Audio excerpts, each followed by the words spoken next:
All right, so Sky, there seems to be a snowballing of anger and disaffection among labor unions. And I don't know the last time we saw almost 11 labor unions decide that they would strike over an issue. Now, read the general statement. It was the main statement of organized labor this morning. Okay, so this statement is signed by 3 different personalities within the labor front.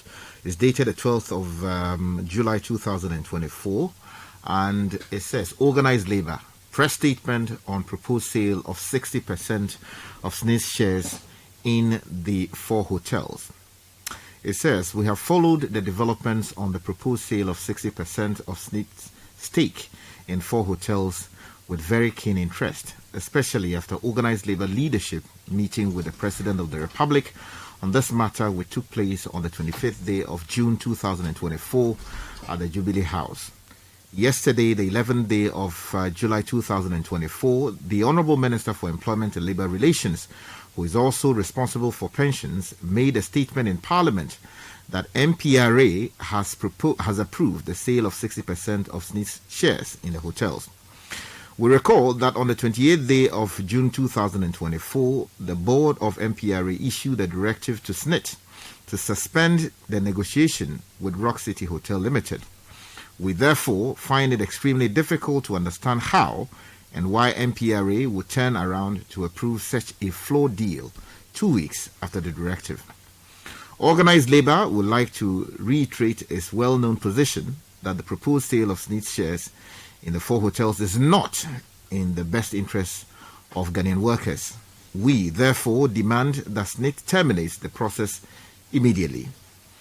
From Monday, the 15th day of July 2024, all workers in Ghana must not go to work until SSNIT publicly announces the termination of the process for the sale of its shares in the hotels. And it's signed by Dr. Yauba, who is the Secretary General of the Trades Union Congress Ghana, Dr. Isaac Bampoado, who is the Chairman of the Forum of Public Sector Workers, and Kenneth Kunson, who is the Deputy Secretary General of the Ghana Federation of Labour. And as I stated earlier, it was signed on the 12th day of July 2024. So this is the statement that is for all organized labour. Exactly. So the TUC, the Forum, and then the GFL. Yes. Those are the 3 arrowheads for that. But beyond that, we also have about 10 different statements issued. Exactly. For instance, the JUSAG, which is the Judicial Service Staff Association of Ghana, also issued a statement shortly after this statement came out. They say that organized labor, industrial action over sale of 60% of SSNIT stake in 4 hotels. The leadership of organized labor at this emergency meeting held on Friday, the 12th day of July 2024 at the Trades Union Congress TUC Accra, resolved to reiterate its position that the proposed sale of SSNIT's share in the 4 hotels is not in the best interest of Ghanaian workers. It therefore called for termination of the process with immediate effect. Further, organized labor has directed all workers not to report to work from Monday, the 15th day of July 2024, until the demands are met. Now, the Judicial Service Staff Association of Ghana, JUSAG, is an accredited member of organized labor, and its members are required to comply with the resolution. Consequently, the National Executive Council, NEC, of JUSAG has directed that effective Monday, the 15th day of July 2024, staff of the Judicial Service are not to report to work in compliance with the organized labor decision. Wow. This one is signed by Samuel Afote Otu, who is the National President, Chairman of the National Executive Council. So this is the JUSAG. So these are people who work in the courts. Yeah. So does that mean courts will not open today? Technically, if they are not working, then they will be stifled. So we'll find out whether they are working. So if you are in the courts, of course, we have a reporter going to check. But let's know if the courts are open, because this was issued on Friday. Yeah. Although the board also issued their termination of the process on Friday. So somehow things have come to a head at the same time. Yeah, but they have fortified their demands, beyond the fact that the board has terminated the process. Who else has issued a statement? So the teacher unions also issued a joint statement, press release, industrial action. And there is a statement that says, the leadership of the pre-tertiary unions under the Ministry of Education call on all teachers and non-teaching staff to heed the call of organized labor by laying down their working tools and stay of work beginning the 15th day of July 2024. Now, this strike has become necessary due to the fact that government intends to go ahead with the sale of SSNIT properties to Rock City, despite the call by Organised Labour for a halt to the sales. Attached is the Organised Labour statement. Thank you. So this is signed by Thomas T. Musa, who is the General Secretary of NAT, Ghana National Association of Teachers. Then Eric Agbe Kabonu, who is the President of NAGRAT. Is that his name? Yes, Agbe. I thought it's Angel Kabon. Oh, that's his nickname. Eric Agbe. No, well, what is here is Eric Agbe Kabon. Yes, Agbe he smuggled that name somewhere. I've never known that name. Okay, so the youth, what the NAGRAT, NAT, and then who? And then King Ali Awu, the President of CCTGH. Wow. And then King James Zotiba, who is the General Secretary of TEU.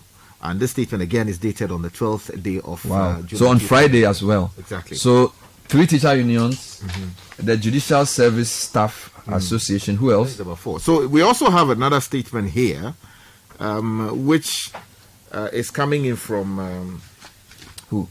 So it's coming in. Okay, let me read it. Pharmacy technicians and pharmacists. Okay. So they say industrial action by pharmacists and pharmacy technicians. Now, Organised Labour, of which GOSPA is a member, has declared an indefinite strike action effective Monday, the 15th day of July 2024. Now, this is in protest to the government of Ghana's intention to sell 60% of SSNIT shares in So it's the same thing. It's the same thing. In Ghana, blah, blah, Let me blah, not cut you. Okay. So let me talk to the Deputy Secretary General of the Ghana Federation of Labour, which is one of the 3 main, what shall I say, the 3 main groups. So there's the TUC, there's the Forum of Public Sector Workers, and then there's the Ghana Federation of Labour. Mr. Kenneth Kumsin, thanks for joining us. Good morning. Good morning, Bernard. This seems to be an unprecedented show of unity among organized labor. I don't remember the last time a matter generated the same level of interest and led to the same level of action, where I think 10 or so different statements have been issued at the same time, all asking for strike at the same day. So what is behind this latest or this specific situation? Well, thank you very much. And then we want to express our gratitude to the media for having stood with us side by side in the trenches in ensuring that we deliver victory for the ordinary Ghanaian worker, for the public sector, private sector, informal economy, for the farmer, for the carpenter, mason, for all Ghanaians across the country. This for us is a statement which has been made and which convey the heart of Ghanaians, not just leadership of organized labor. You must recall that Ghana's independence couldn't have been possible without the strategic involvement of the Ghanaian worker. We must be reminded. Politicians must be reminded. CPP, MPP, DPP, WYZ, everybody must understand that the role of workers in building Ghana, in making Ghana what it is, cannot be overemphasized. On the Friday of 12th of July was just a demonstration that the Ghanaian worker holds a strong stake in determining the fortunes, the future, the direction, and how things should be done in this country. The unity displayed on the 12th is just a tip of the iceberg. Going forward, organized labor is fully equipped and understands its role in ensuring that there is fairness, there is order, there is transparency, there is respect for the ordinary worker, the street person, the boys and girls, the children, everybody. We are very sure and clear in our mind what our rules are. And the division that found its way within the rank and file of labor is gradually being taken away. So that is the call. And right. I believe honestly that this would direct the kind of things that has to be done going forward.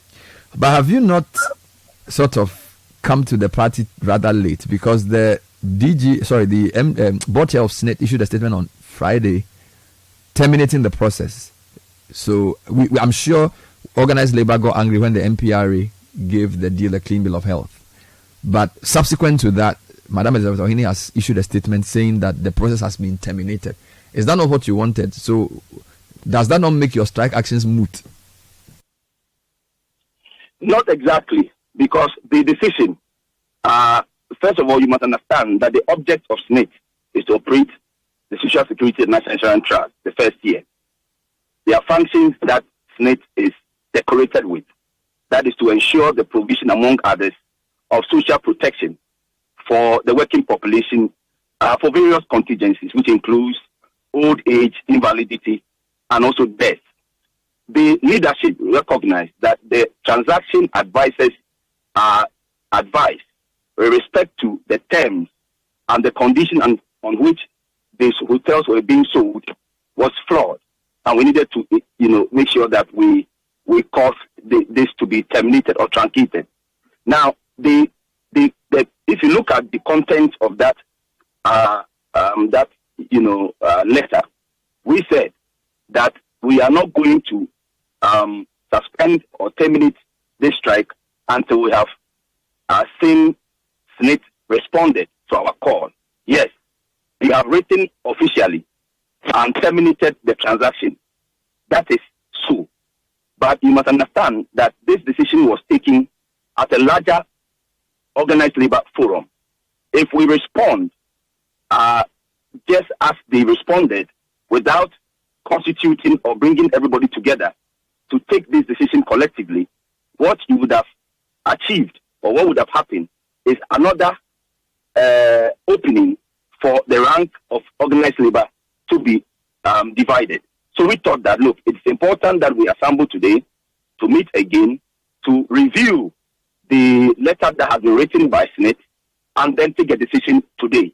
So today is going to be a day to again communicate to the public unequivocally where we stand as far as the directive, the letter from SSNIT is concerned. I am unable to pontificate or make a firm, conclusive statement as what will be the outcome of today's meeting. Oh, so definitely there's going to be a meeting and hopefully an announcement after that. I say this because I've heard different groups say they want, beyond the termination of the process, they want the board to be dissolved and changed, and then they want management to also be changed. So that seems to be beyond the termination. There seems to be more demands, but I'm not sure there's unanimity among organized labor around that specific issue. So I suspect it will be this matter will be discussed in your meeting this morning. Yes, please. That's one of the issues that have come, because we have an organized labor platform, and if you see the anger, the rage, the discontent, a lot of things are happening at the same time, but we need to provide leadership. And it's important that we convene this meeting to look at all the issues, critically examine, the merit, demerit, because we are talking about Ghana here. The subject matter is Ghana. And we want to make sure that by the time we are done with this whole, issue, Ghana wins, and labor is also satisfied that we are charting the right path. Fair enough. We'll end it here. Thank you, Kenneth, for talking to us. Kenneth Kumsen is the Deputy Secretary General of the Ghana Federation of Labour, one of the three broad umbrella labor unions, which I need to still repeat. So there's the Forum of Public Sector Workers, which includes CLOCSAG and all the public sector workers. There's the TUC, which is the Trades Union Congress. So that talks of trades. So there's private sector and public sector involved. And then there's the Ghana Federation of Labour, which includes some people from Judicial, some of the industrial workers within TEMA, and on the rest of it. So they are meeting today to decide on the next course of action. It's 8:01. Let's bring you tech and social media trends. Then I will go and continue this topic. In the meantime, what are your thoughts? 054-998-6996. Organized labor say penny. Government says, okay, we hear at least the board of SSNIT has decided to terminate the process, but now they say we should even sack the board. And organized labor is definitely stirring it up. They have issued multiple statements. I don't know how many you counted, Sky. I think you have the teachers, the doctors, the judicial service, the pharmacists, the whatever. I think there was even one new one. that issued a statement? So there is one from the Aboboya people. Oh, you can't be serious. Aboboya, we didn't know. They also said issued a statement. Organized labor. I didn't know that they were members of the government. So Wow. they have also issued a statement. Okay. And the statement is by the National Union of Tricycle Operators of Ghana. So The National Union of Tricycle Operators of Ghana. yes, Ntog. And what are they saying? So they say that on behalf of the National Union of Tricycle Operators of Ghana, NUTOG, NUTOG, Yes, sir. we call on all regional leadership of the union to heed the call of organized labor by laying down their tools and stay off work beginning the 15th day of July 2024. Now, this strike had become necessary due to the government's intention to go ahead with the sale of SSNIT's properties to Rock City, despite the call by organized labor for them to halt the sale. And it's signed by the National Secretary of NUTOG. So we now know that the board chair has written to terminate the process. I don't think any reason was given in the statement. If you have the statement in front of you, you can find it for me. Yeah, so the statement is signed by Elizabeth Ekia-Ohene, who is the chairperson of the SSNIT Board of Trustees, and it's titled "The Discontinuation of Sale of 60% Stake in Hotels." 2 paragraphs. The board and management of Social Security and National Insurance Trust SSNIT wish to inform the public that the process to divest 60% of SSNIT stake in the hotels has been terminated. We wish to assure pensioners, contributors, and the public of our commitment to managing the affairs of the trust prudently for the sustainability of the pension scheme. Very short statement, 2 paragraphs. Now, Kofi Osafo-Mafo is the managing director of SSNIT. We'll be speaking to him shortly to get his take, and basically there are a few things that need to be addressed. Why did they have to wait for it to get this way, to this place? Okay, the letter was signed by the board chair. A few things to clarify there. We'll get into all of that shortly. There's something I want to point out though, Bernard, quickly. If you the statement from the pharmacists and the pharmacy technicians, they have a roadmap for their action. So the first one, they say the 15th to 17th of July 2024, there will be a withdrawal of OPD pharmaceutical services. The second one is the 18th to the 21st day of July 2024, withdrawal of emergency pharmacy services. And the third one is from the 22nd of July to the July 2024. Definitely. Total withdrawal. And what are they asking for specifically? They are also saying that the government should not sell the 60% shares. But government say they don't sell it again. Now, you see, but you know, they have updated their demands generally. Now they're asking saying for that the dissolution of the should board. be dissolved, and there are also some demands for the minister to be fired, and that there should be reforms in how SSNIT's assets are managed and all of that. That point is forcefully articulated by UTAG. Okay, what's the UTAG statement? In light of these events, UTAG is calling for, in addition to the termination of the sale as demanded by organized labor, an immediate dissolution of the board and the resignation of the top management of SSNIT. Their involvement in this unpopular and controversial transaction has revealed a critical lapse in their judgment and accountability and a poor appreciation of the public wisdom. Thus, those in positions of power within SSNIT must step down to allow new people with a better appreciation of the enormity of the responsibility of managing pension funds to take over and restore public trust and ensure that such actions are not repeated in the future. Wow, so this is the UTAG. And then who else has issued a statement on this? The Ghana Medical Association also issued a statement much earlier on this particular matter. So also What are they saying? basically backing what the others had already said. All right, let me speak to the MD of the company. Good morning, Mr. Osafo-Mafo. Thanks for joining us. Good morning, Bernard, and good morning to all your listeners. Wonderful. By the way, when did you join SSNIT, and how long have you been MD? Just to get a sense of your own trajectory in the organization. Okay, I joined SSNIT in 2017. I believe it was on the 31st of March. So I've been at SSNIT as the Deputy Director General of Investments until very recently when I was promoted to be the Director General.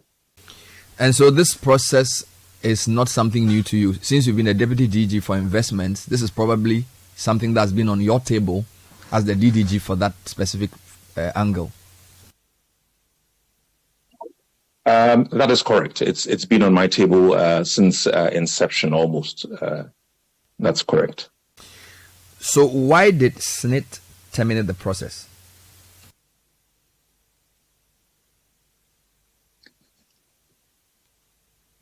Sorry, Bernard, I missed that part of things. No. So why did SSNIT? The line is quite bad. Why did SSNIT terminate the process?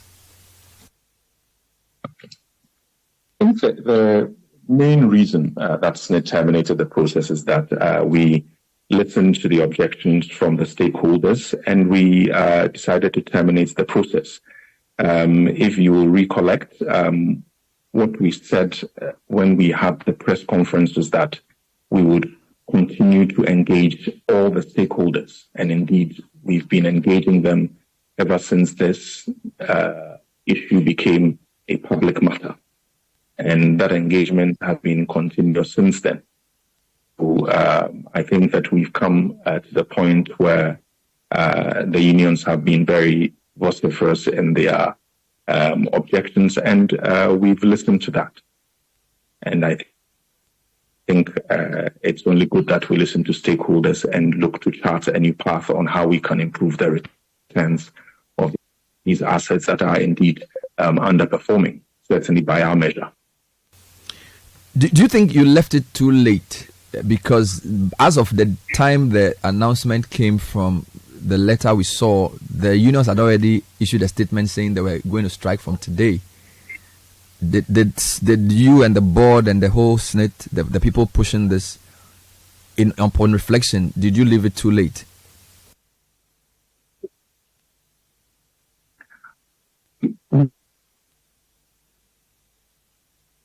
We don't think we left it off the process which we've been undergoing. If we go back into the history of this health businesses that we've had, 2010,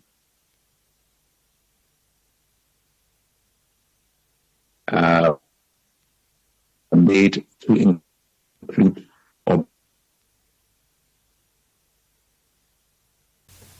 Yeah, we're having challenges hearing you. If you permit me to try a different way of calling you back, it will be useful. So we'll try and use a different approach to get him. We've called him on the line, but it's not very clear. I'm talking to the MD of SSNIT on this controversial matter that has come to a head with a test 2-paragraph statement, which was dated the same day, the 12th. So it couldn't have been a coincidence. Exactly, because the in fact, if you look at the statement that came in, you notice that the workers had declared a strike much earlier during the day on Friday. So in the afternoon and then sometime in the evening, the news stories were rife that, hey, this is what the workers were doing.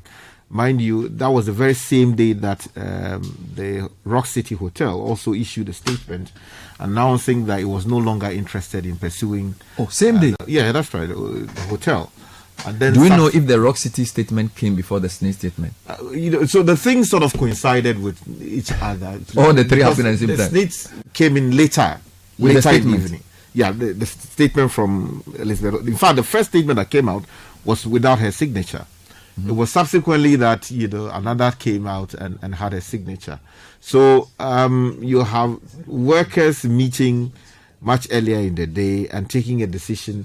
Then Rock City issuing a statement saying that it was no longer interested in pursuing the matter, and then a flood of statements coming in from the various labor unions regarding what they intended to do effective today, the 15th day of July. All right, so let me go back to Mr. Kofi Osafo. Thank you, Kofi, for calling back. So the question was whether SSNIT hadn't left it too late. You were about answering when the line went off. So if you could explain or respond to that query. Good. I don't think we've left it too late. I think that you have to put it in the context of when this process started. Historians will probably tell you that this process started as far back as 2010, when the then management look to invite strategic investors.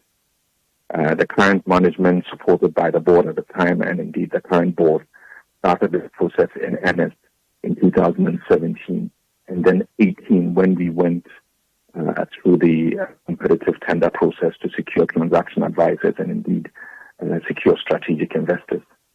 So if you started a process from 2017 or 18 in earnest, you would want to work through the process and really continue to engage the stakeholders. As I highlighted in my earlier answer, we stated when we did the press conference that we would continue to engage stakeholders. Indeed, we have been doing that. If I go through the list of meetings that we've been to since the unions externalized the issues relating to the hotels privatization, I won't call it privatization, bringing in a strategic investor to purchase 60% of the hotel. We've met with the unions. My team and I subsequently, or we being the board of the trust, met with the unions. My team and I met with the unions and the Minister for Employment and Labour Relations after that. We've subsequently had an engagement at the presidency with the unions as well. We've had 2 engagements with the NPRA, our regulator.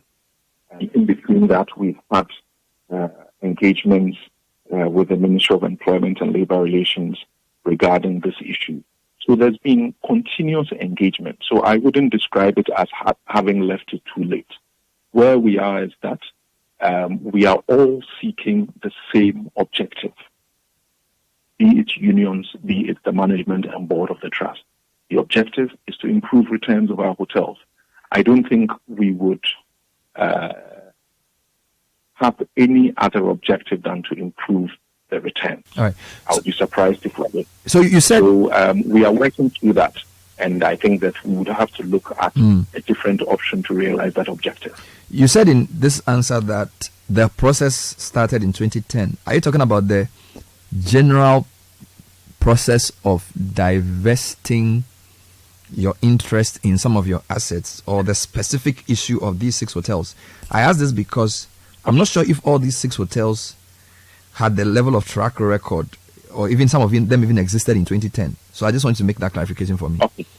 The point I was making is that if you were a historian on SSNIT, what would have been said is that this process was thought of as far back as 2010 to bring in strategic investors.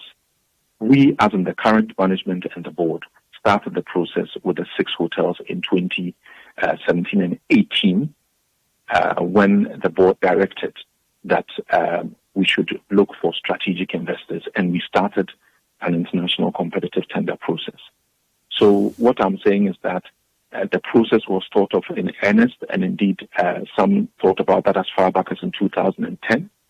As far as the current management and board are concerned, we started this process with the international competitive tender for a transaction advisor in 2018, and subsequently continuing for a strategic investor in 2022. So the process has really traveled for a long time. It's not something new.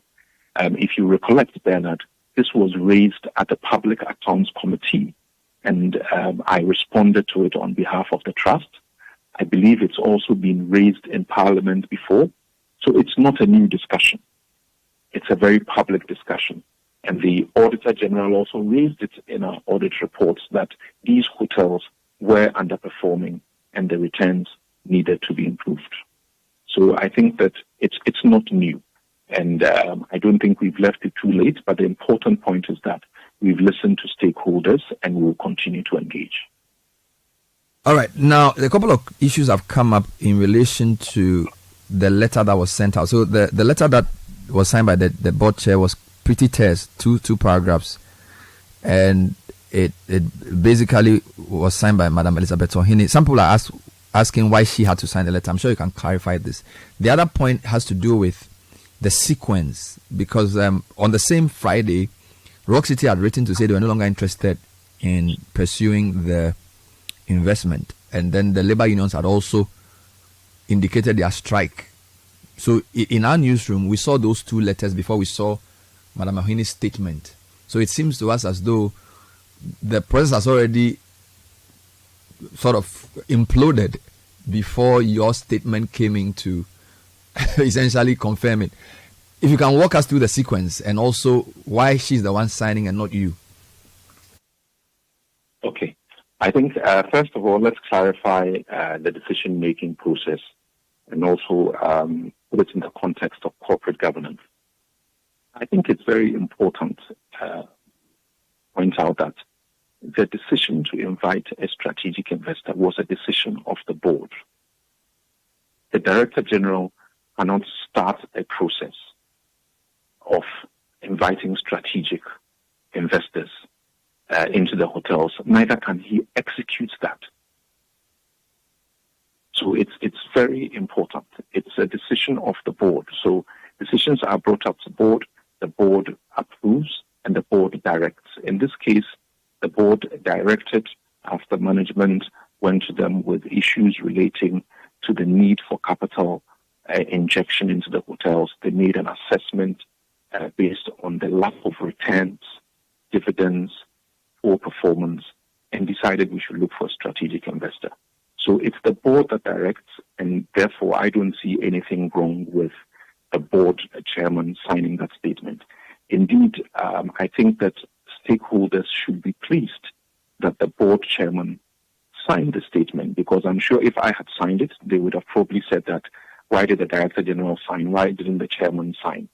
So I think that the important point to take away is that SSNIT has listened to the stakeholders and has pulled the plug on the process. Now, on the process of Rock City bringing out a letter and all that followed, I think, again, I would say it's neither here nor there. We are where we are. One of the points to make very clear, and I don't think it's been made clear in the dispatches, although we mentioned it explicitly in our press conference, is that after the preferred bidder was chosen, which was Rock City, we went into a negotiation process. It was the management and board of SSNIT that rejected the terms of payment. Let's make that very clear. It was the management and the board of SSNIT that rejected the terms of payment. The terms of payment obviously were the subject of negotiations, and therefore we sought to continue negotiations to reach a solution that is acceptable to all. During that process, the unions raised the same objection that they were not in favor of the terms of payment, and indeed they extended that they were not in favor at all. So that triggered a process of engagement which I outlined earlier. And I think we've arrived at a point where all parties have found it in their interests to terminate the process. We now really just have to go back to the drawing board and find a solution to the problem of non-performing assets.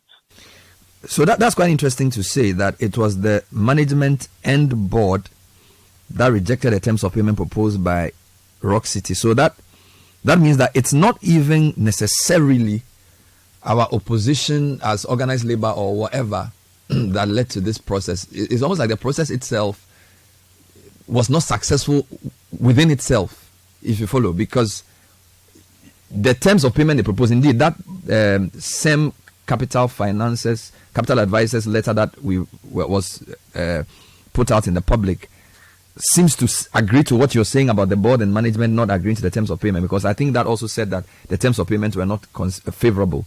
So the point I'm trying to make or deducing from what you're saying is that then maybe you're terminating the process because you failed to arrive at a favorable financial conclusion, not necessarily because organized labor is angry. I think both of them apply. I mean, I wouldn't belittle organized labor's position at all. They have a stark difference in terms of the way we should have gone about this process and whether we should have started the process at all. But the point you make there is correct, in that our own internal processes arrived at a point where we did not accept the terms. And therefore, we were negotiating for better terms. But we did not agree to anything. And I think also, if you listen to the public discourse, the impression at one point that was even created was that these hotels had been sold, when indeed they hadn't. So I think that's a point of emphasis. And indeed, it's a point that I believe all the various unions should take into account in their decision making. That the processes within SSNIT and at board level worked, and they do work.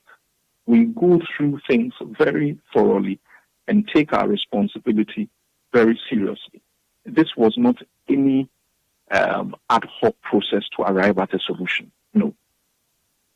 We started the process in earnest on the basis of looking to achieve better returns, and also bearing in mind what we ourselves, in terms of our investments, policy and guidelines, ask us to do, which is to improve returns of underperforming assets.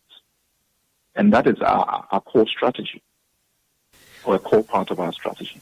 Fair enough. So for such a seminal decision, which was communicated via the letter from the board chair, am I to understand it that a board meeting was held to decide to terminate the process? Because this is a major decision to take. So was there any meeting to make that decision, or was this basically, I don't know, how did you arrive at that conclusion? Because it's a major decision to announce a termination of such a high profile process. Well, Bernard, a meeting need not be meeting in the boardroom, but the board decided and the board chairperson signed the letter. I think that a major process like this, like you say, isn't terminated lightly. But that position has been reached. And again, I think that we are overemphasizing the path to where we got to. We are here. So now how do we go forward? I think to me that's the most important thing. There is no reversal on what the board chairman has signed. And for me, the critical question is, how do we proceed? I think that is really the question. Now, a few more thoughts, and thank you for your time. The companies that put in a bid, some people will say we didn't see any major players in the hotel investment sector on the African continent put in bids. I stand to be corrected on this though, but Hilton Hotels, Accor, and all these groups necessarily did not have their names featured prominently in there.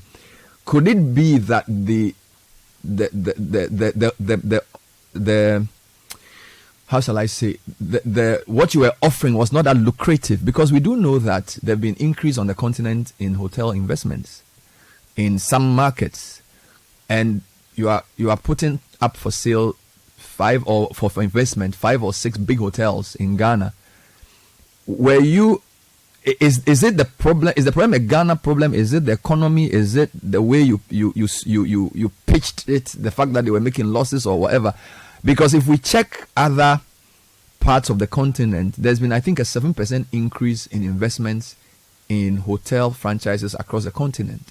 So that this shouldn't have been such a difficult thing to do. So I'm basically trying to think around why, even prior to the organized labor confusion, you didn't even get an offer that gave you the right financial terms. Do you follow me? I don't know if the question makes sense. Okay. Let me see whether I can answer your question. I think that I couldn't give you reasons, or let's say I couldn't give you all the reasons why other parties wouldn't get involved or didn't get involved. What we did on our part is to follow a process, a fully transparent process, an international competitive tender to advertise. Now, the outcome is what we had on the table. There's no way of changing the outcome. Now, the issue around why other parties did not get involved, that I cannot answer. But again, if we are where we are with the issue with respect to the unions and stakeholders objecting to the involvement of strategic investors, then maybe they saw something that we didn't. Maybe that they were wary of all the political issues surrounding the seeking of a strategic investor to come into the hotels owned by a national pension fund. I don't know the answer to that, and this is just conjecture. So again, I think that we are where we are. Yes, in other regions, there would have been, I would say, strategic investors going in, and they would have been going in to buy maybe private assets. Private assets take a shorter time to execute. We've been through this process for 6 years, and we haven't even been able to reach a conclusion. So I think that that in itself also should give us food for thought on the investment climate within the country. Again, not to re-argue the old issues, but when you met the media and you gave the rationale for the path chosen, you gave us the financial position of all the 6 companies. So some people wonder why we lump them together. Now that we've come to this junction, the strategy going forward, would it still involve putting 6 assets that perform differently? Because, for example, you pointed out that Labadi Beach Hotel made an 18 million average 5-year profit. Ridge Royal and La Palm made losses net 5.5 million, and the others made smaller profits, and then Trust Lodge made a small loss. Will the strategy of putting all 5 together still be the way to go, or now that this has come to a head, maybe you want to go one by one? Bernard, I believe, as I said, we are going to go back to the drawing board. The rationale at the time of lotting these hotels, and we lotted them with those in Accra, i.e. Labadi and La Palm being lot 1, lot 2 being the Cape Coast hotels, i.e. Elmina and Ridge Royal, and lot 3 being the hotels in the Western region, that is Usia Beach Resort and Trust Lodge in Takrady. We lotted them bearing in mind that there were synergies to be had, and also we didn't want to be left with some of the poorer hotels on our books. We've come to this point. We will go back and re-examine it. And again, as I said, this is an issue of stakeholder engagement. We've terminated the process. The stakeholders and ourselves will then sit down and we would see how we progress. I think that in the heat of things currently, it would be wrong for me to suggest openly my thoughts, because that in itself could also go and raise other issues about, hey, he's thought of doing this again and he's doing this and he's doing that. No. Let's go back to the drawing board when we have a calmer environment, and then we will engage our stakeholders and arrive at a solution. I think what is important is that the status quo is not acceptable. The poor performance is not acceptable. We need to improve the performance of the hotels. So we agree on the problem, but we don't know what the solution is. We agree that the performance collectively of the 6 is not good enough. But whether to divest or whether to ask government to pump more money or whether to change management entirely or whether to organize a prayer meeting, we don't know what solution to go forward. Fair enough. My last question has to do with the organized labor is beyond asking you to terminate the process. Is now asking that the board be dissolved and the management be removed, because you have not, in the words of UTAG, listened to collective public wisdom on the matter. They feel the points they made and the length of time it took them to get you to even come to this decision clearly suggests that the people who are managing SSNIT at the strategic level at the board or operational level at management do not feel the public pulse and understand the public sentiment, insofar as these are public assets which go to pensioners, contributors, and the general public. What's your comment? Okay. I think we always need to go back to what the problem is that we are trying to solve. What is the problem? The problem is we have pension fund assets. That is people's money. And again, I wouldn't say other people's money. It's people's money, workers' money. If you have a fiduciary duty to improve performance, would you not try to do something about it? Is that the real cardinal sin in looking to improve the performance of underperforming assets? I don't think that is wrong. And again, I think UTAG, it's universities. So let's talk about how one would manage a portfolio. You cannot manage a portfolio without doing anything. Something has to be done. We just have differences in opinion in how we arrive there. And that in itself is healthy because it means that we engage all stakeholders and we come to a solution. I don't think that it is ever possible that everyone would have the same solution in mind for a problem. Some people philosophically are even opposed to the simple fact that private investors are being brought in. You can never change their minds. Some people would say that you should just take whatever available funds SSNIT has and invest them in the SSNIT hotels ad infinitum. That is not a situation which we think is acceptable, but some people would think so. So we can never really, I think, all come to the same conclusion. But let me also make another point, and I think that it's just worth stressing. And that is on what the management and board of SSNIT have achieved since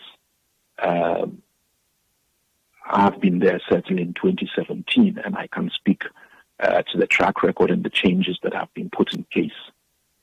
And again, when we look at that and we look at the operational improvements that have been brought in, benefits processing times at about a third of what they are, the efficiency of the SSNIT operations being much better. If you look at the legacy issues, the magnitude of the legacy issues that we inherited, that we are resolving. I mean, just to even flag a few, we look at, there is a complaint about us looking to divest a 60% stake in a hotel, in our hotels portfolio to improve performance. The contracts that SSNIT went into real estate as far back as 2015 have involved the investment of $185 million approximately. I didn't hear objections about that money being pumped into that, but we are working through that. We've disposed of approximately, or in the process of disposing of approximately about 20% of those apartments and real estate assets, and we are continuing to do so and working through that. We didn't allow the process to stall. In fact, the cost savings alone that we made on that West Hills Ridge project was $30 million. That's approximately half the value of what we are talking about. And I can go through other real estate investments that began in 2018, 2008, 2014, which really, again, we are straightening out and working our way through. We've completed the largest affordable housing projects in the country, bar none. Approximately 2,500 units in Accra and Kumasi. We've put in a set of investment policy and guidelines that would outlive me. It's brought structure, and I would argue has put the trust in the best position that we've been since inception, because now we are guided by this policy and the guidelines to ensure that we invest in a particular way. We helped recapitalize the banks, and we just didn't even do it in an ad hoc manner. We picked specific banks that we think we thought would bring shareholder returns and reinvested in them in 2019 during the banking crisis. So I guess the point I'm making here is that if you look across the trusts and the assets that we manage, if you look at our operations, if you look at all the other aspects that we are responsible for, a significant change has taken place. Significant. So I think this is your response to the at the end of that, and our attempts to improve the portfolio because of that. The university teachers think that that is the wrong procedure. I think that is not fair enough. So your point, I'm summarizing it, is that beyond this botched process, the performance of SSNIT over the past half a dozen years points to the contrary, that you think the management and board should be commended for making SSNIT and the pensions you manage be in a stronger position, and that the negativity around this botched transaction should not be the rope that will be used to hang the management and the board. This is what you're trying to say. That is exactly my point. That significant and very positive change has taken place within SSNIT and within its structures. Fair enough. And I just wanted to affirm that, because that's the premise for my next question. So, and this may sound simplistic, but because of course hotel management is not the same as pension fund management, but if the management and board of SSNIT have been able to do this fantastic work, in your words, in 6.5 years, can we approach the hotels the same way? That is a management issue. That if they're not doing well, indeed, of the 6, 2 made profits, right? So if 4 are not doing well, why don't you find good management, like the quality that runs SSNIT, but in the hotel space, give them a management contract, give them targets, and let them turn it around, just like Labadi Beach and the others that have done profits probably have done. What would you say to that? I think that is a very important point. Now, again, let's look through our portfolio, and also let's go back to what we've done at Labadi and at the other hotels. So allow me to touch on the hotels side of things. Where did we start? In 2017, we had Legacy Group, which was a private hotel manager managing the hotels. Indeed, the point that I made during our press conference was that these hotels never paid us any dividend. In fact, when Legacy were managing Labadi, they were making losses. I just want to, in 2017, when this decision was taken, okay, let's put that into context.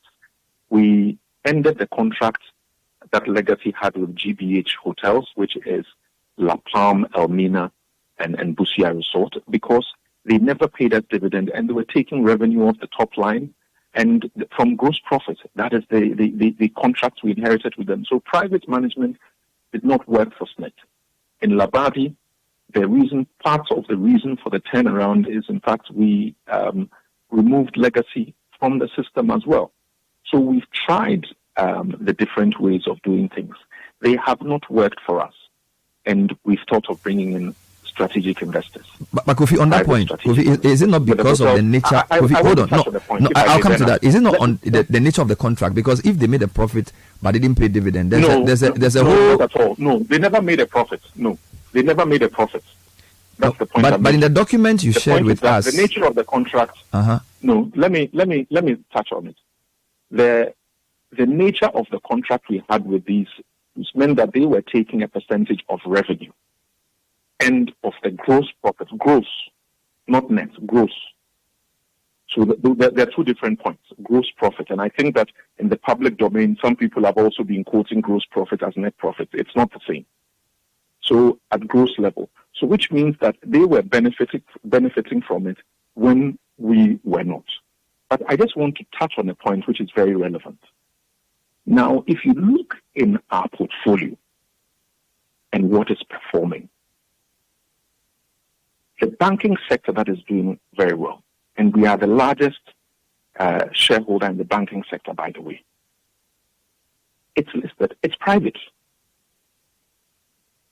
I mean, that should tell us something. We are the largest domestic shareholder in MTN. It's private.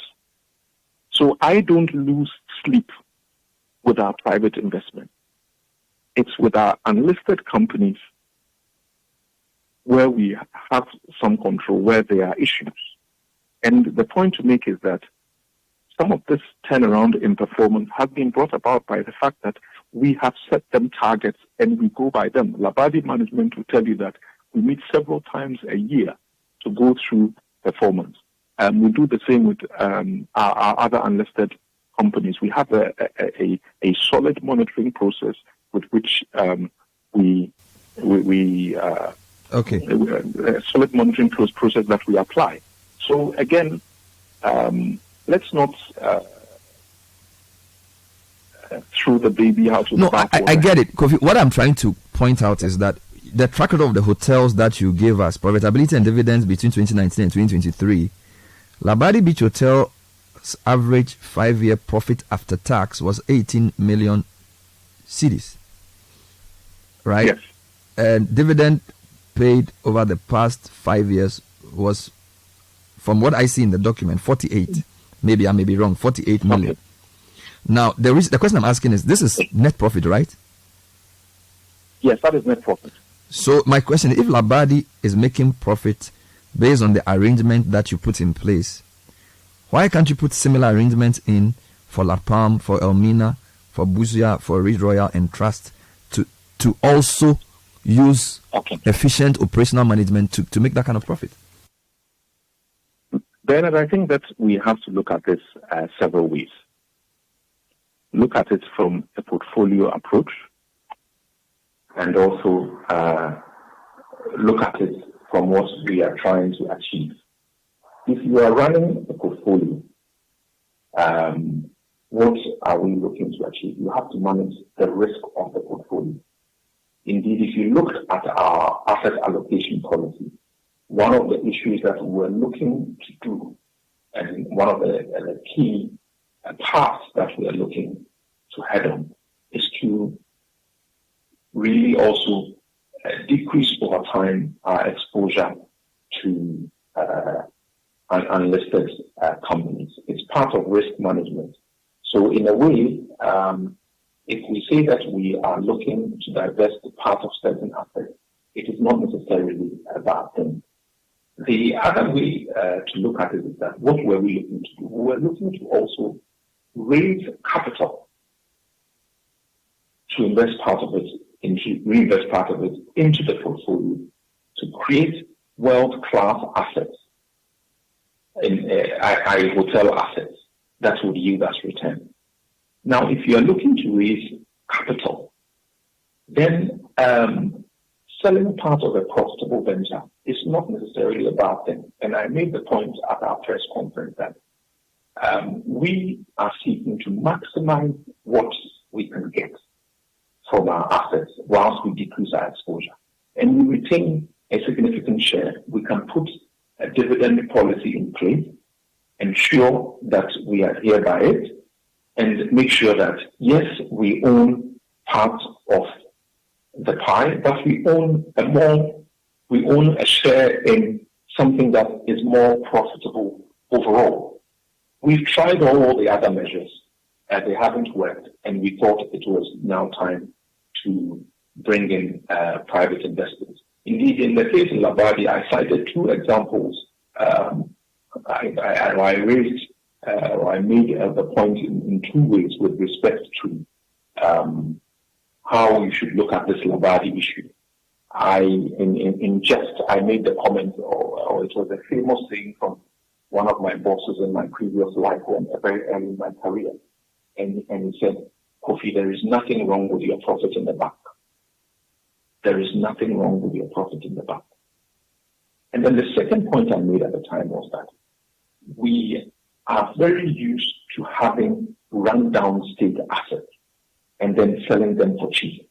We did not go down that path. If you were selling your car, Bernard, or for that matter, your house, if it was your car, would you wait for it to be on blocks with no tires underneath before you started selling it? I suggest not. So the fact that we were running a profitable enterprise and we seek to raise some capital from it to be able to reinvest and also to get it back into our portfolio, I don't think it should be viewed as negative. But we are where we are. There are different opinions on the table, and we'll continue to engage. I think I'll take the point that there are different ways that this could have been approached, or there are different ways to go forward. We'll look at them, and I think that we can get to a solution which will improve the returns of the Fair enough. So just finally, you said we'll go back to the drawing board. I suspect this drawing board would include organized labor. Hello? Sorry, can you hear me? I'm saying that my final question, you're saying we are going back to the drawing board, and I'm saying this drawing board will include all of organized labor because these are public assets, and this has become such a high profile matter that this is not just the drawing board between management and board, but it's now the national drawing board, I guess. Yes, it makes it more difficult, I have to admit. But again, it's engagement. That engagement starts at our board level, which there has always been. Bear in mind that the unions have representation on our board. So the engagement starts there. I mean, let's not make it sound as though there is no union representation on our board. There is. So the engagement starts there and has always been there at that level. With what has occurred, we externalize the engagement. And indeed, as I pointed out, once this issue became external, we have been engaging them and we are open to engaging them. So again, it's just a different way of doing things, but we welcome it. They are stakeholders, and I think that we can arrive at a solution that is acceptable. Do you have a message for organized labor? They have gone on, they've declared strike, and today they have said that they should not work. I know they will have a meeting later this morning. Do you have a direct message to them? My message to them is very straightforward.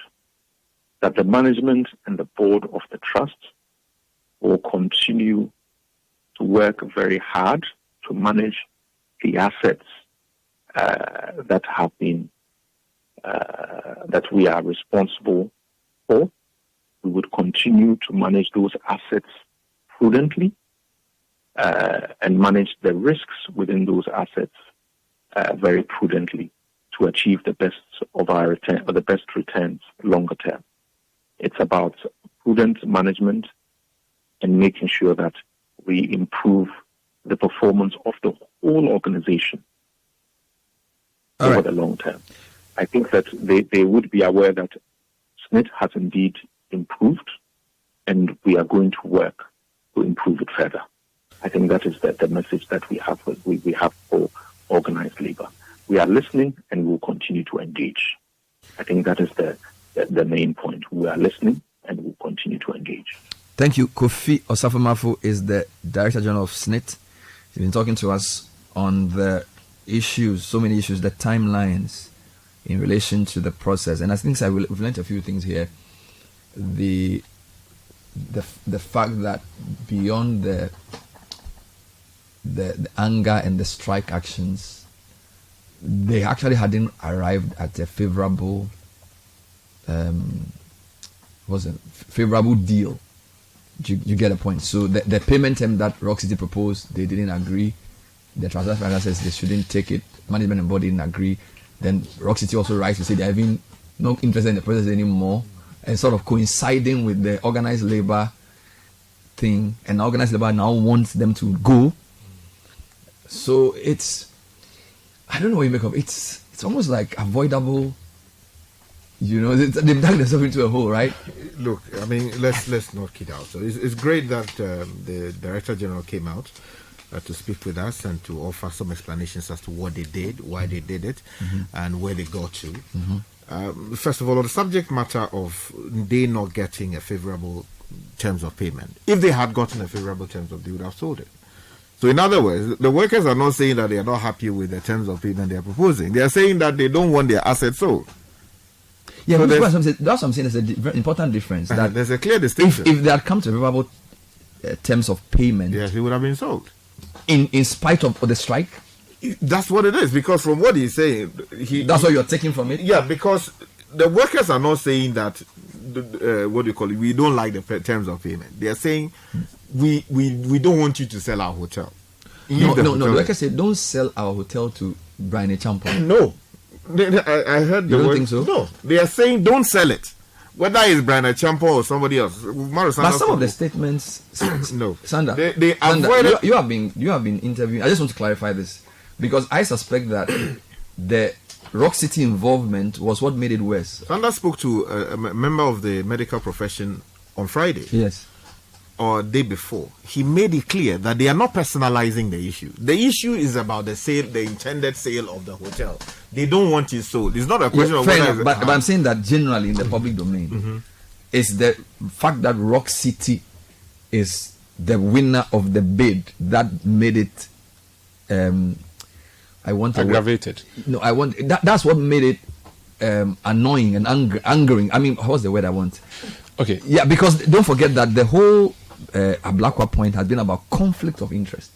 Yeah. So it was not in principle against a sale. We cannot downplay the Brian Champon role in terms of his ownership of Rock City as the reason for the angst. The anger was because the narrative is that you're selling our asset to yourselves.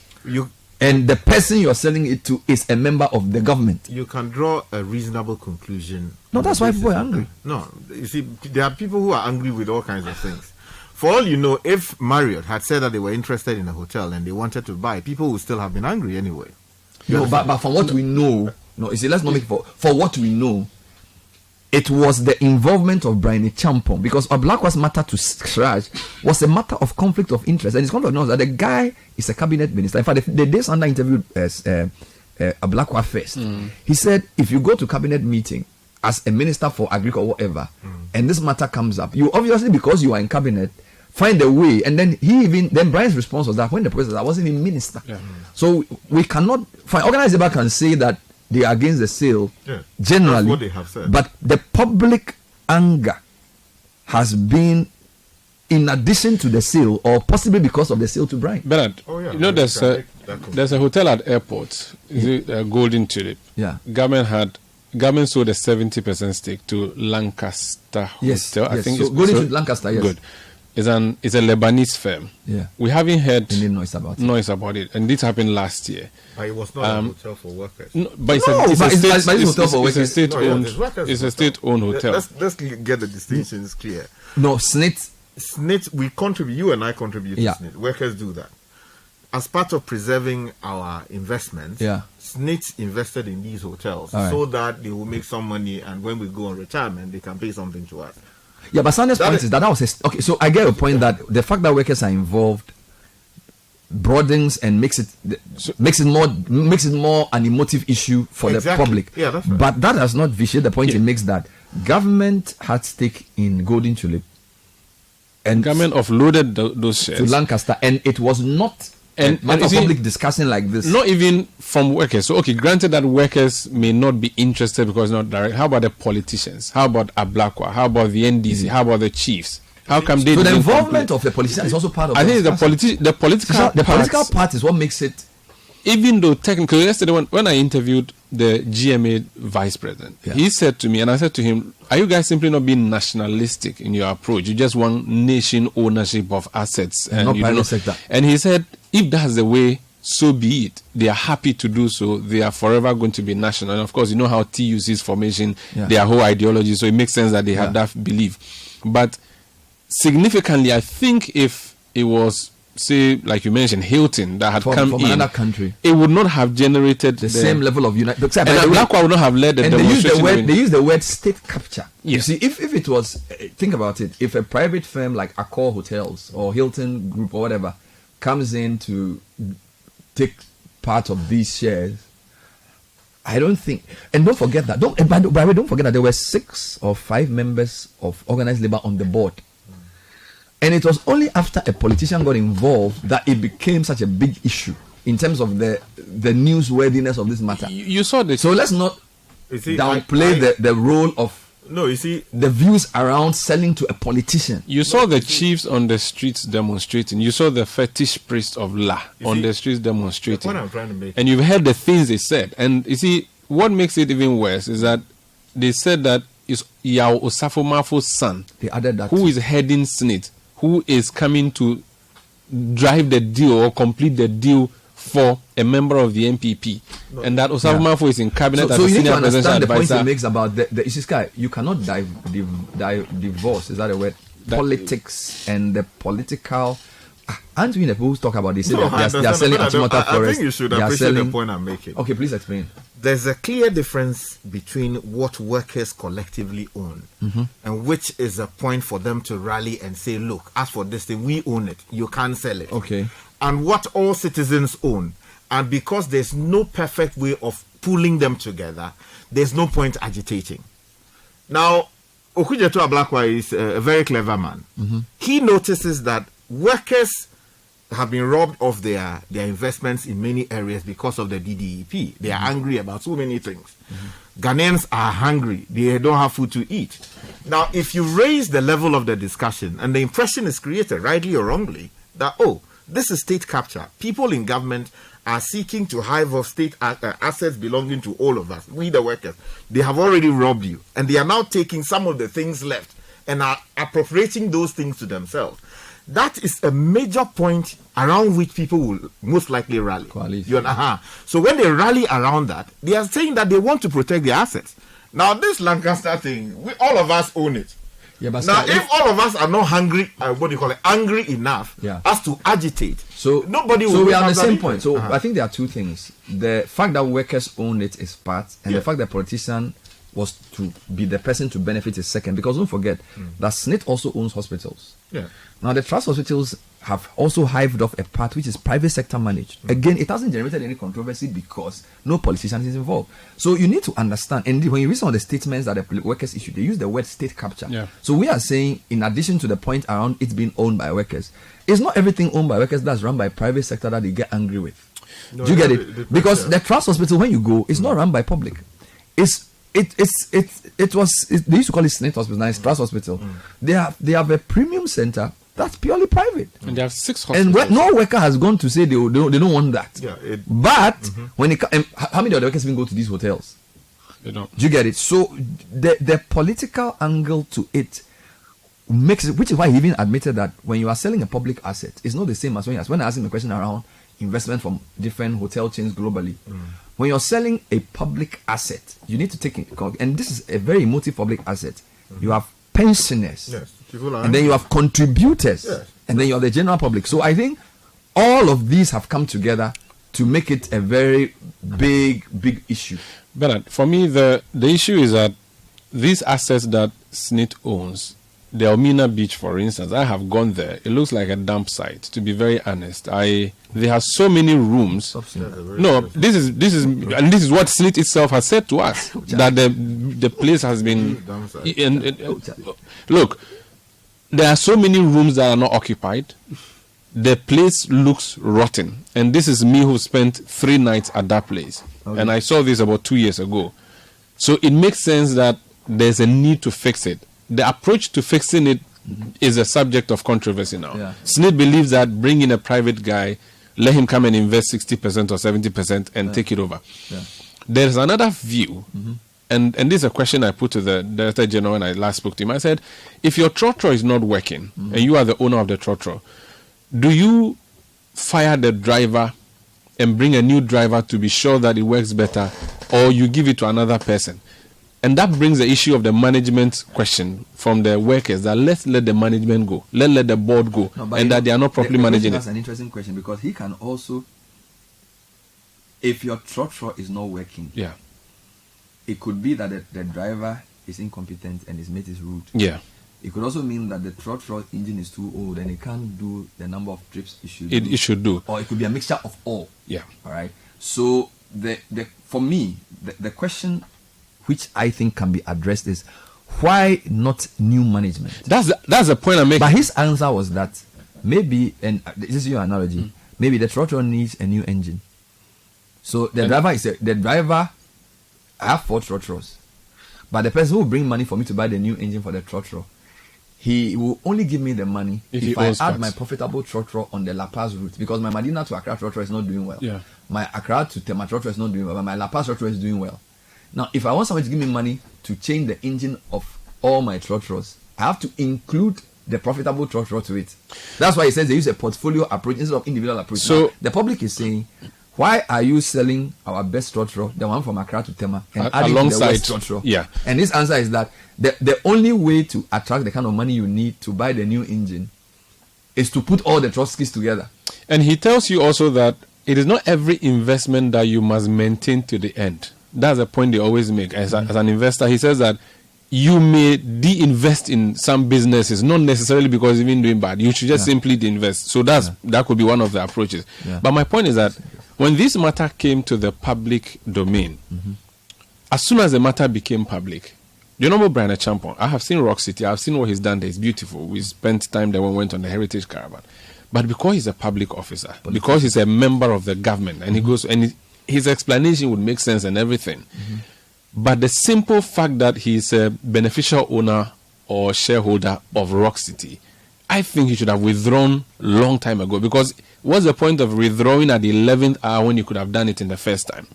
SSNIT, why did you not withdraw or find a way to terminate this deal long ago? The Honorable Elizabeth Ohini wrote an op-ed in the Daily Graphic, sort of agreeing with what was happening. How come as soon as organized labor called a strike, you decide to issue a 2-paragraph statement immediately and announce that you are withdrawing or suspending? I thought they could have handled this better. So Rock City could have done a better job by withdrawing earlier. SSNIT could have terminated long ago and said, listen, you are the owners of the hotel. This is what we wanted to do. Fine. If you say it's not good, come to a meeting, tell us who your preferred person would be. Or are you insisting we should keep running this business? Mind you, if we keep running it to run aground. Because that's SSNIT's position, that if we keep running it, it is a pointless business. So let's find a way around it. I thought that they could have done that long ago. And again, the role of NPRA and the minister. Yeah, NPRA is quite interesting. Because inside they said they SSNIT to suspend. Before SSNIT spoke to the media, NPRA had issued that suspend order.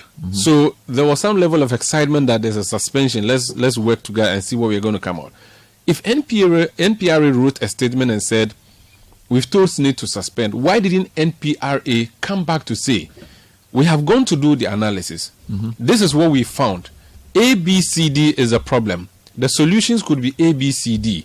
We think SSNIT wants to use solution C. Is the best way out. Let them put out a statement.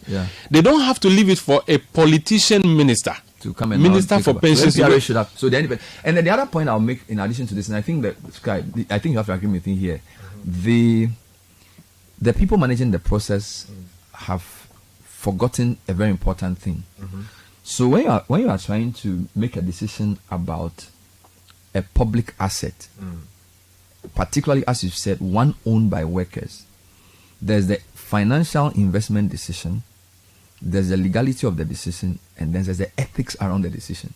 Okay, so you may be right financially to say that the best way to save this company is to put a portfolio together and get an investor to bring in money, add good and bad assets together. That's what they usually do when they sell these assets. Financially, it may make sense. Legally, you may give it to 10 lawyers to read through and they say, legally, there's nothing wrong. We went through a process. This is the person who went through the bid. And then this is the winner. Now, I remember I made a point to you a few months ago that in Ghana, we confuse law and ethics. It is perfectly legal for me to be unfair to you, but it is not ethical. So I can play hardball and be rude to you.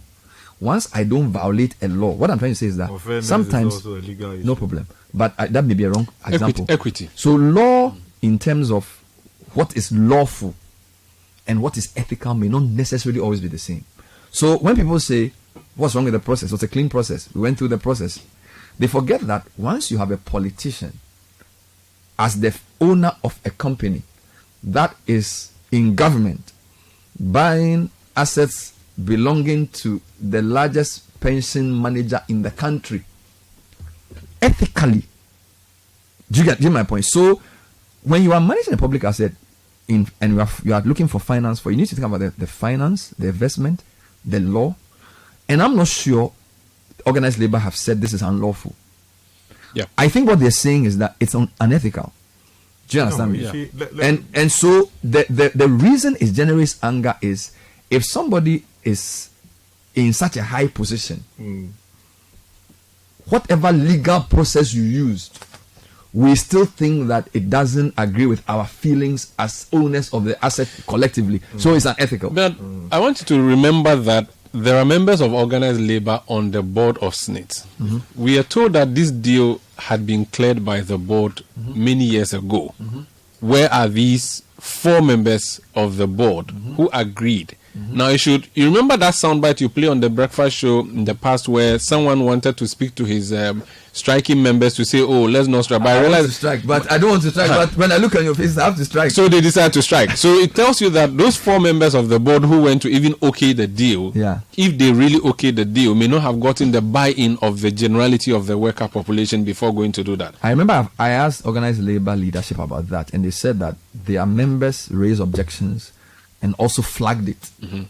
I remember interviewing one of the leaders of organized labor on this, and they said when the I think it was Dr. Nyakutu, he said when the members of the board who were workers came out of that meeting, they sent a memorandum to organized labor saying that this was what the board had collectively decided to do, and they had raised some objections, but their objections were not as loud and obviously did not gain any traction until the. I think we should check the membership of the board to see how many of these, because I get the sense. 4 or 5. Yeah, so 5 of them and are, so out of how many? Because if around 9 or 10. So then, if that's the case, then it means that they should have gotten the majority say. Now, if they didn't, what does that mean is binding on all workers? And at what time or at what point can workers agree or disagree with their leaders? Because clearly, what we are seeing is that the workers do not agree with their leaders, and that's why when they went for the meeting, the broad-based meeting on Friday, and mind you, this meeting was forced by the Minister for Pensions announcement in Parliament. That's what angered them, and that's like the reason that they had to just immediately declare this strike the way they did. And for me, they've made a point that organized labor is still a very strong institution or strong group of workers in the country, and if they want government to do anything, they may get government to do so. Because the swiftness with which government had to move in and stop this deal because of their strike. Well, otherwise, today, and again, they have not called off the strike completely. Let's separate the issues. The government has not moved in to stop this transaction. We don't know that for. It's not public on. When I use government, you know what I mean. SSNIT is state. Government runs it. You see, the SSNIT as an institution is a lawful entity on its own. Who appoints the board chair? Hold on. It's a lawful entity on its own. If you read the article that Elizabeth Ohini put out, she makes it clear that she has at all times, as the chairperson of the board, wanted to avoid government interference in the management of the SSNIT. And therefore, she did not find it necessary to even include the president or the government, for that matter, in this whole transaction. So let's try as much as possible to separate what is government in the strict sense of the word from what is a corporate decision made by the SSNIT board, which decision has incurred the wrath of everybody, forcing a withdrawal at the end of the day. Because the president doesn't sit there and but manages. Are you sure that a decision like this by the board, the government will not agree? Bernard, I'm talking about what is publicly available. Because you have a 2-paragraph statement and then an interview with the DG. The 2-paragraph statement says the process has been terminated and that they will do whatever they have to do in the interest of contributors and pensioners and the general public. Veritas. The DG in the interview then admits, when I put it to him, that before the public started making noise, you and Rock City hadn't come to a conclusion. So I put it to him that your termination is probably both the fact that you didn't arrive at a financial close and also because of the public. And he says, I can't disagree with you. Right. So I am saying you are right. Sandra is also right. You can add government. Sandra's point is that the political color of this, the board chair cannot, even though legally she can make a decision for SSNIT, she cannot say she has not seen the public uproar and the fact that 12 or so labor unions are all going to strike today. No government will say they don't know. So you can sit there and say it was just purely a board decision based on the financial lack of closure. But you have 4 or 5 months to an election, and you have all workers sending statements back to back. A shutdown. That they are going to not work. Bernard, I am just cautioning against speaking. Mixing the two. Yes. speaking with certainty as to what government has done. Fair enough. On the subject matter. Yes, we do know that the president met organized labor on the subject matter. Yeah. But when it comes to the strict matter of what decision was made, it was not a presidential decision. So I'm just trying to say that we should speak to the facts as we know them in the public domain. Because if you go to this article by Elizabeth Ohene, guess what she says somewhere in the article? Perhaps it will be useful. Yeah, for this was I think 2 weeks ago. She says that. Here's what she said. The board did not need such permission. Okay, so let me take it from the top. Okudzeto Ablakwa appears to know something that I don't. The Board of Trustees certainly did not go to get a permission or even inform the President of the Republic or any minister about the decision to seek a strategic investor to take a stake in the hotels. The board did not need such permission, was not obliged to inform the government, and did not do so. I have seen no evidence in the records of past boards going to the government or the president to get permission to make an investment decision. The board did not involve the president nor the minister nor the government in the process. The act that governs SSNIT makes no such provision, and I had thought it was in everyone's interest that the pension fund is not what is actually kept away from government interference. So fair enough, but the government appoints you to run it for us. Yes. So the government will not interfere. But if you are doing something that we don't consider to be in our interest, either as government or as the public, we have a way to express it, which is what the workers have done. So that position she puts out is true, but now she's learned sense from this that, well, you can say nobody can tell you to do what you want to do. No, you see, I'm not arguing with you on legal points. I'm saying that beyond the fact that you are doing something you consider to be legal, the workers of Ghana have also shown you where the power lies. Bernard. You see, I just want to... Do you understand my point? Bernard, can I come in? If something is wrong, which we agree that the sale is wrong, we are stating so. And I'm saying it's not wrong in law, it's wrong in ethics. Bernard. That's the point, because you can only quote... If you look at what they want to do, so if I listen to the criticism about the process, they are saying, I don't know why are you selling an asset to this guy? Yeah. So you see, that is even wrong. See, Bernard, that is the wrong communication of and that is what I'm trying to let us distinguish between. Hold on. Are you the only stranger in No, hold on, please. Yes. We should educate the public properly. Okay. Rock City is a company set up under the laws of Ghana. It is a citizen of the Republic of Ghana. It is different from its owner. In law. Company law. Yes, that's right. Yeah, but that's what I'm saying, that we know, but we are saying that he owns it. So once he owns it, we don't care whether it's separate. But he's still the beneficial owner. Oh, hold on. Bernard. So don't say that Brian Champong is buying a hotel. No, I haven't said because that. If hold on. I'm just saying. It's important we make this distinction. I haven't said that. Because tomorrow, yes, if City FM goes to enter into a transaction, I understand as to benefit from something, yeah, let it not be said anywhere that the shareholders, including what do you call it, Papa Nick, yes, and Papa Sam, yes, have gone to buy government property. I get your point. Yeah, so but I'm saying as that journalists we should communicate that position properly. But you see, let's also not stick to this interpretation of law and assume that the whole public doesn't have sense. We are saying that once the hotel is owned by the man and the hotel is going to buy another group of hotels, by extension, the man is going to benefit. That's why people are angry. Bernard, Sky, can I come in? So Bernard, while the decision is important, it does not necessarily cure the view that this is unethical. Bernard, there's a question I have. There's a question I have for Sky. But that's the problem with the communication. Sky, Bernard, I want to make it clear. No, we understand your communication. I have a question for you. We are saying that I have a question for you. Ethics around a politician owning that issue. That's what has been raised. Bernard, there's a question. Sky, I have a question. Selling the hotel to Brian. Sky, I have a question. No one has said that. Sky, I have a question for you. Since this matter came into the public domain, have you heard the PRO, General Manager of Rock City, grant an interview? No, just a question. Have you? Hold on. Have you? No, just answer yes or no. The point, you see, the point has to be made. There's a reason. Hold on. You see, someone said, and that's where we proceeded on all of this matter. Someone said that they are stealing government property or workers' property and they are selling it to a crony, a member of government. Now, I have my own issues with Brian coming out publicly to speak to this matter. Ideally, it is a corporate transaction.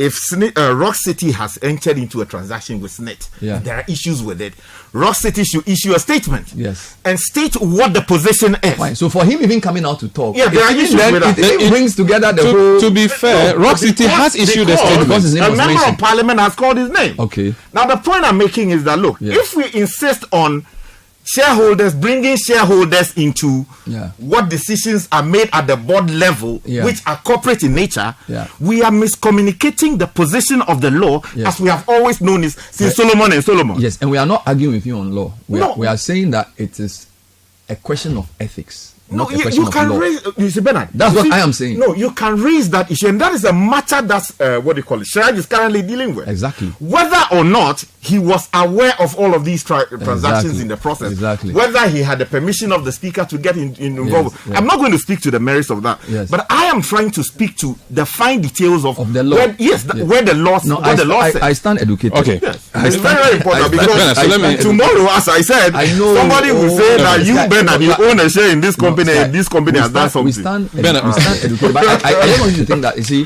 the UTAG uses the word collective wisdom. Yes. And sometimes, you see, the DG admitted here that if it was an ordinary private company that was looking for an investment, maybe it wouldn't have been discussed. The fact that something is owned, and as you said, by workers, yes, and we should be angry, raises the stakes and changes everything. So even including your distinction between company owner and all these things, it's very important. It's important, but when we workers of Ghana, you see, when they see, and you see, you also need to look at the whole history of the transaction. So it's not just a question of people misunderstanding a company from an individual, because it's been part of a narrative. Yes, it's been part of a narrative. Yes, wrongly so fine, but the public have their mindset based on how they've been. Their assets but been that treated. is why we are in an elevated position. No, we've had divestiture. No. You see, I'm not saying people should misinterpret the issues. We also need to look at the whole context. Yeah. We've done divestitures. People have sold different things. Yeah. Achimota Forest have been loaned to their relatives forever. Yes. So that context is also important for you to understand the public mindset. Do you understand? And the fact that also a politician is leading it. I'm talking about even the guy agitating. Yes. So all of this comes together to create this public opprobrium around the deal, which then does not even reach financial close, and therefore we are back to square one. Yes. So I am saying that let's not delegitimize the angst of the workers. There's a history to it, and it's not based. And it's not based on necessarily a misconception. It's based on the history of how politicians have treated state assets over years, which is why the DG even said that what has been going on in the past was that people ran it down to sell, and they don't want to run it down. They want to add the ones that have been run well and the ones that have not been run well, and make a portfolio decision. And my criticism was that when you're making that decision, which may be even healthy financially, you have to think about the ethics around it and the public feeling, because the public asset. I think we've left. But I just wanted to make one point on government SSNIT. Yes. SSNIT is a state institution. That is correct. SSNIT is run by a board of trustees. There are 12 members of the board. Let's look at the government interest in that board. Elizabeth Ohini, chairperson. Okay, so Dr. Edusa Akodia is representing a player association. I will not refer to him as government. Yes. There's 4 members of organized labor: John Sena Nuamegashi, Joshua Ansan, Evans Agbleme-Jikunu, and Ivy Betonaso. For organized labor. Then we have a rep from SSNIT Pensioners Association. Again, you will not refer to that as government. Benjamin Odote Esumi, also not government. There's president's nominee 2, Peter Osedua, president's nominee. Gloria Irene Amaki Paida, president's nominee. So that brings it to 3, the government's interest. What's the point? The minister deputy for finance, I think she's been promoted now, Honorable Abina Osiasari. She's a member of that board. That 4. Then the director general, 5. Then we have Gifty Annan as a company secretary. So now, that's 11? 12. There are 12. If you include the company secretary, if you take the secretary out, then that's 11. If government has as many as 5 representatives on this trust, on a 12-member board, you are saying to me that a decision as important as the decision to cancel a sale or a transfer of ownership of 6 hotels would not have the blessing of the government. No, I think Sky's point is that let's that's one point. The second point, 5 out of the 12 are government reps. Yes. So I think the point is that the government views can be expressed through these reps. Again, but these reps are independent. Yes, hold on. They are independent. But just one more point. Just my point. We don't want to legislate this. I think Sky is saying that the government cannot directly the board as to what to do. Yes. So once you put a rep on the board, let the board do their work. Yes. So the board member will represent your interest as government. Yes. The board member from workers represent our workers' interest. And then collectively you take a decision for the company. So legally the two are separate. And he says we should not conflate and say that the president should direct. In law, he can't do that. I haven't said all that. He can do is to say, my members on the board, when they have a meeting, this is my view as your. Yeah. Because they are stakeholders, right? Workers can also say to the fore, when they go for a meeting, based on everything you know about what we stand for and what is good for the company, balance the two interests to make sure the company runs well. So in law, that is clear. So I don't think we should legislate that point. Okay. So just the minister's already, angle. all we are saying is that politically, I think it will be, and that's why I say I should make it a definite point. It will be naive for me to think that this decision was announced without the government's knowledge. They will obviously know because the political temperature has been raised and people are angry. So even if the government did not direct the board chair to do what she did, I'm sure the government was aware before it came out. Don't forget the involvement of the Minister for Pensions in all of these things.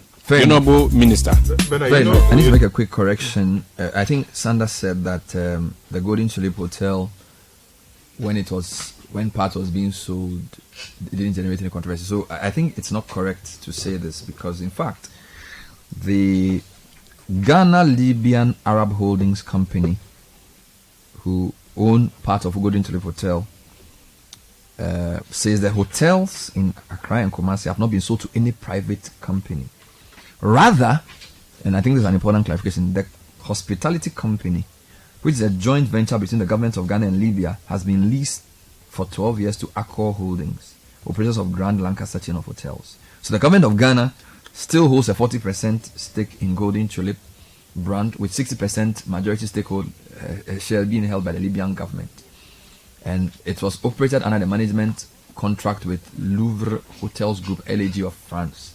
However, following the non-renewal of the agreement with the LHG at the end of December 2021, who cited recent changes in regulatory guidelines in their country of residence, the new contract became necessary. So I think the point Sanders sought to make in relation to Golden Tulip, and you even saying that it's not a comparable situation.